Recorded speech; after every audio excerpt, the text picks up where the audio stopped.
तभी अचानक से उर्मिला के पूरे घर में लाल रंग की रोशनी फैल गई। वो बच्चा धीरे धीरे कदमों से चलता हुआ उर्मिला की तरफ बढ़ने लगा। किसी नवजात पैदा हुए बच्चे के जैसे उसके रोने की आवाज अब उर्मिला के कानों में गूंज रही थी। लेकिन कुछ ही सेकंड में वो चुप हो गया और उसने बेहद खतरनाक आवाज में उर्मिला के सवाल का जवाब दिया।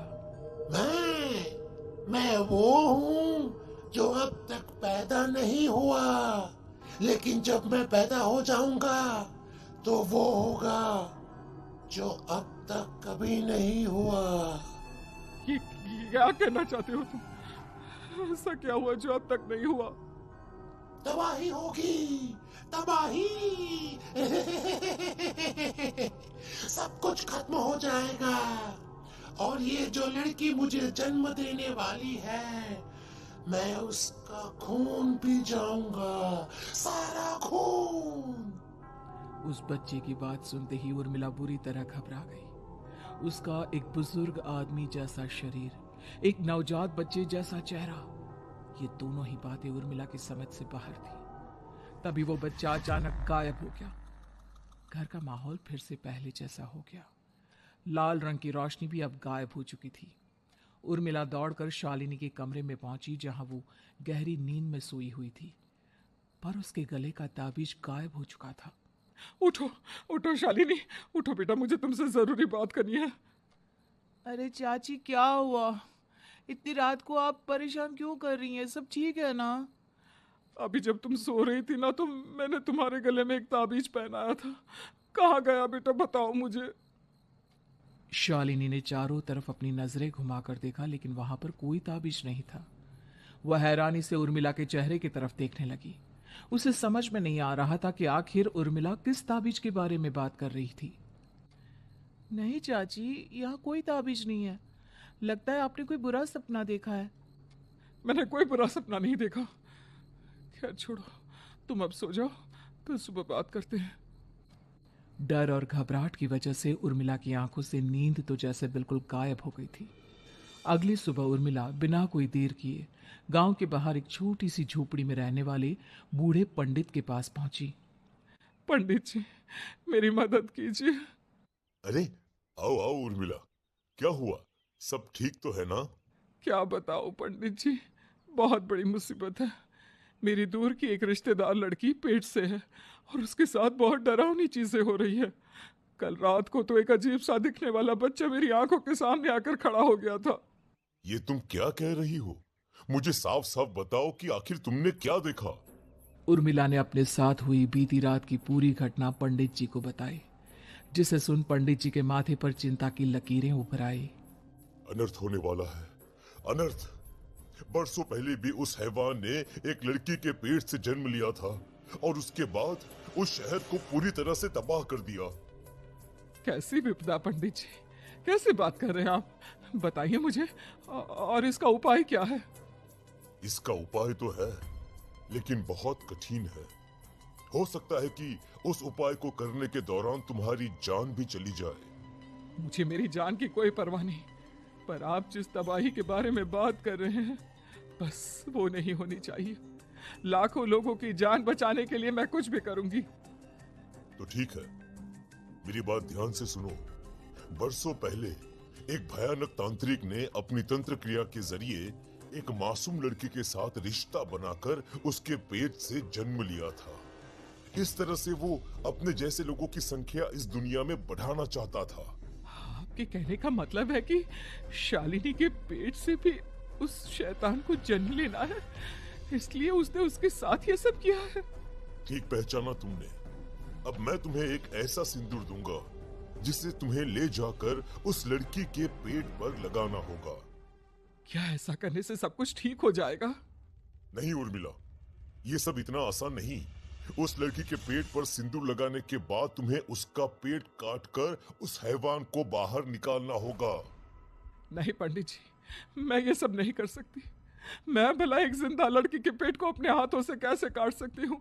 अगर तुमने ऐसा नहीं किया तो कुछ ही दिनों में वो हैवान उस लड़की के शरीर से जन्म लेगा और उसके शरीर के सारे खून को पीकर अपनी ताकत को बढ़ाएगा उसके बाद वो धीरे धीरे इस पूरे शहर को तबाह कर देगा। यहाँ पर कोई जिंदा नहीं बचेगा।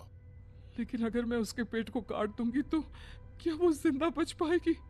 अगर शालिनी को कुछ हो गया तो, अगर उसकी मृत्यु हो गई तो? ऐसा कुछ नहीं होगा उर्मिला, तुम्हें अपने मन को पक्का करके ये काम करना ही होगा। सिंदूर लेने के बाद उर्मिला झोपड़ी से बाहर निकलने ही वाली थी कि तभी पंडित जी ने उसे पीछे से आवाज देकर रोका। उर्मिला, उस लड़की का पेट काटकर हैवान को बाहर निकालना ही काफी नहीं होगा। तुम्हें ध्यान रखना होगा कि ये सब करते हुए उस बच्चे का जो आधा बूढ़े का शरीर है उस पर सिंदूर की एक बूंद भी ना लगने पाए, क्योंकि अगर ऐसा हुआ तो वो तुम्हें और बाकी सबको कच्चा खा जाएगा।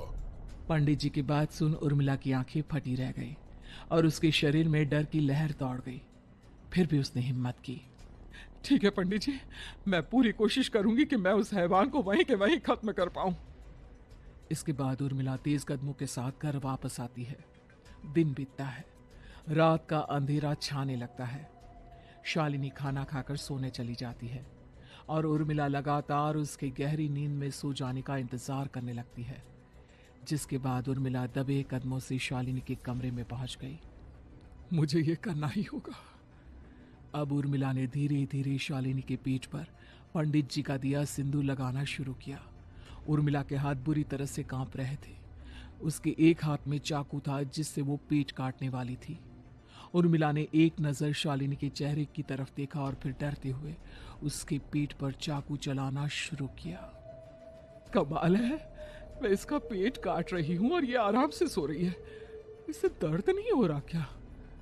तभी अचानक उर्मिला के कानों में बच्चे की रोने की आवाज सुनाई देने लगी। उसने घबराकर चारों तरफ देखा पर वहां पर कोई नहीं था, बस रोने की आवाज लगातार आ रही थी। उर्मिला बिना रुके लगातार शालिनी के पेट को काटती रही। उसे इस बात का भी ध्यान रखना था कि सिंदूर बच्चे के बूढ़े आदमी वाली शरीर के हिस्से पर ना लगे। कुछ ही देर में वो हैवानी बच्चा उर्मिला के हाथों में था। उसने बड़ी ही सावधानी से उस बच्चे को बाहर निकाला और पंडित जी के कहे अनुसार उसे घर से दूर जलाने के लिए ले गई। पर तभी उसके सामने वही बूढ़े शरीर और बच्चे के चेहरे वाला बच्चा आ गया। अपनी गोद में और सामने भी बच्चे को देखकर उर्मिला हैरान रह गई। मुझे मारोगी? मुझे इतनी हिम्मत कैसे है तुम्हारी? तुम पैदा नहीं हुए हो और मुझे पता है जब तक तुम्हारा जन्म नहीं हो जाता तो मुझे कुछ नहीं कर सकते।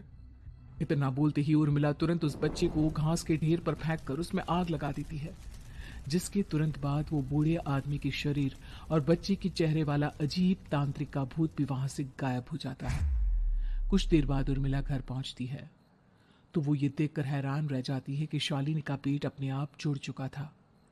शुक्र है भगवान का और उन पंडित जी का, अब सब ठीक हो जाएगा।